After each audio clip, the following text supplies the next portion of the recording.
Warung itu aneh. Letaknya jauh dari jalan besar, tapi tiap hari pembelinya banyak banget. Orang desa udah biasa, tapi mereka juga udah tahu. Kalau belanja ke situ, jangan pernah lihat ke atas rak tinggi. Gue dapat cerita ini dari temennya temen gue. Dia tinggal di desa kecil yang cuma ada satu warung sembako. Tapi anehnya, warung itu larisnya bukan main. Padahal tempatnya mojok, jauh dari jalan raya, nggak ada promosi, bahkan nggak buka 24 jam. Nama pemilik warungnya kita samarkan aja jadi Bu Lilis. Bu Lilis tinggal sendirian di rumah yang nyambung sama warung. Nggak pernah kelihatan suaminya, nggak pernah ada anak. Tapi tiap pagi, warungnya langsung rame. Orang-orang di kampung bilang dagangannya Bu Lilis tuh nggak pernah habis.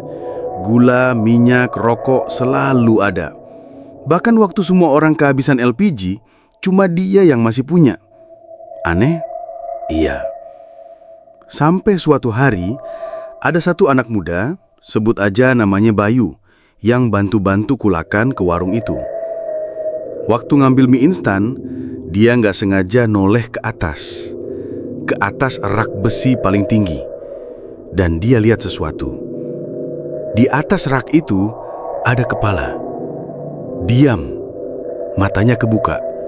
Tapi bola matanya nggak kelihatan, cuma putih semua. Kepalanya kayak mengintip balik, ngeliatin dia dari atas tumpukan dusmi. Bayu kaget, barang di tangannya jatuh. Tapi Bu Lilis tiba-tiba muncul dari dapur dan senyum. Katanya pelan banget.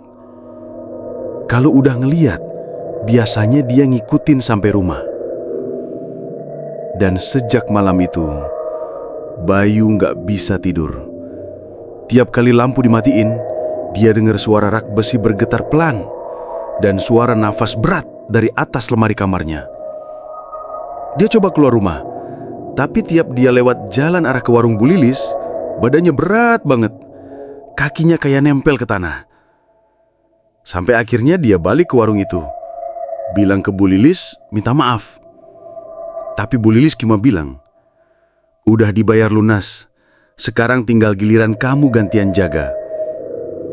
Bayu pingsan di depan warung. Dan waktu sadar, warung itu udah tutup total. Nggak ada tanda-tanda ada orang tinggal di rumah itu. Warga bilang warung itu udah kosong dari dulu. Tapi malam-malam tertentu, lampunya masih suka nyala sendiri. Dan kalau kamu jalan dekat situ, kamu bisa dengar suara rak besi bergetar pelan. Warungnya sekarang ditutup pakai kayu dan palang besi, tapi masih ada bau harum menyan dari dalam.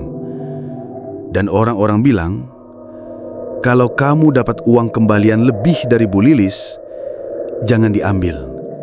Atau jangan kaget kalau suatu malam kamu bangun dan kepalanya udah ada di atas lemari kamarmu.